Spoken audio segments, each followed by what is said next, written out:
back with another video. Today we're going to talk about the new MacBook Air M2.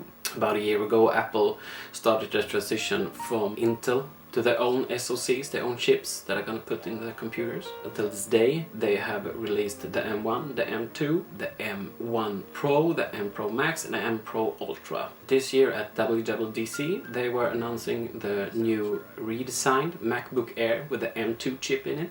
A couple of months back, I upgraded from my old iMac from 2011. It was time to upgrade to the new MacBook Air M1. I was considering maybe getting the new MacBook Pro, the redesigned, with the M1 Pro chip in it. But I came to the conclusion that just get a new computer, man. You have hacking along on this old iMac. It's outdated, it can't read your files anymore. Just get a new computer and start working. So I did, was very happy with it. To compare maybe the M2 with the M1 and Intel that I'm coming from a very old computer. It's good, it's getting the work done, but I'm not all that happy because sometimes I have to restart it, and to get it to work. I work a lot in Photoshop and Lightroom. So when they were releasing the new MacBook Air redesigned this year, I was maybe I switched too early. Maybe I should have waited. Maybe I should have got an M2. But then when the reviews of the new chip was in, it was only about 30% better. So maybe I didn't make a mistake by getting the M1. Like I said, sometimes I have to restart the whole computer. Recently, I haven't been able to read files.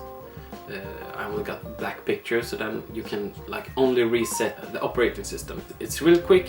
It's just a little bit annoying to have to do it. But back to the M2. As I said, it's a great chip. Maybe they should have waited and let the M1 be the M2.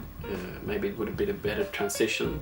Maybe they did a little bit too fast. But if you're gonna look at specs, it got 16 cores neural engine, a 3.6 liquid retina display with True Tone. That's actually pretty good when you are doing the photo editing. I'm a little bit drawn back with a smaller display. I'm coming from a desktop computer to a laptop, so big screen would really help. They got a new camera in, not a potato, an HD 1080p camera. They put back the MagSafe. I have never used a laptop with MagSafe actually on a regular basis, so it's no big deal. The M1 is so power efficient that I maybe charge it once a week.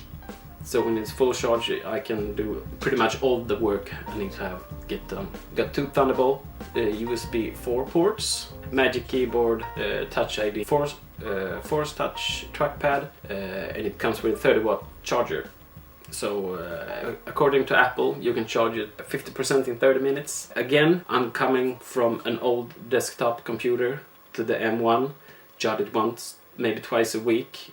I don't know why you have to charge it fast, because it's holding the battery for so long. It's really nice for me because I haven't had the hassle of always have to have the computer plugged in. I only have it plugged in if I'm doing a lot of photo work, so I can crank up the brightness of the display. The new M2 has a higher peak brightness of 500 nits from 400. Doesn't really matter. Doesn't have a high refresh rate display. I didn't have a high refresh rate display earlier, so doesn't bother me that much. Yeah, so did I make a mistake of getting the M1 over the M2, or did I make a mistake of getting the M1 instead of the M1 Pro? I would say now that I'm using it, I think it's like 3 to 4 months using the M1. I think I did a mistake. I should have waited, got the big one. They're always talking about this professional work. If you're doing professional photography and filmmaking and all that stuff, maybe you should have the Pro. But if you're just doing photo editing every now and then, you're good with the M1. And you are. So if you are on a hunt for a new computer, they actually got the old M1 still in the lineup for a cheaper price, only in one configuration, the base configuration, which the one that I got. I'll put it up here. And it has worked for me. It has. It works very well for the Photoshop work I'm doing. It's doing okay in Lightroom, so if you're not cranking out like 2,000 pictures in a short period of time, you should be good. But if you're doing like big weddings, big events, cranking out 2,000, 3,000, maybe 5,000 pictures, you should save up the money and get the Pro. Actually not the M2, because when you have spec'd it out to the configuration that you maybe need, you know, maybe you put in 16 gig of RAM, I only got 8, more efficiency cores and stuff, then you're pretty close to what you would pay for the Pro. So in the Pro you will get a better display, faster memory, better chip, overall better everything. You got ports, you got the SD slot, you got HDMI, you got more Thunderbolt ports, you got the MagSafe.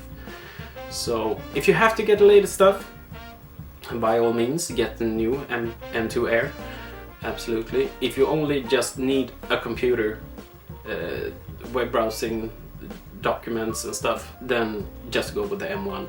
It's a solid computer. It's still a killer deal at the price that they are selling it for. On Apple's website you can get the M1 for, let's see here, 13,495, and the M2 for 3,000 more. So for 3,000 you actually only get a better camera, bigger display, MagSafe, and a new chassis. Is it worth 3,000? I don't think so. I can get all my work done that I need to get done on the M1.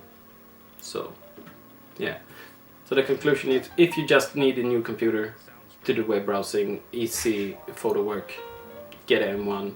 If you actually need the new stuff, get the M2. You will be happy either way you go.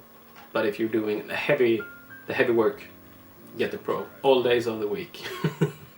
Take it from me, I'm doing a lot of work sometimes. So yeah, that's it for me. Let's see if we can get this done in time. What is time? I don't know. Peace out.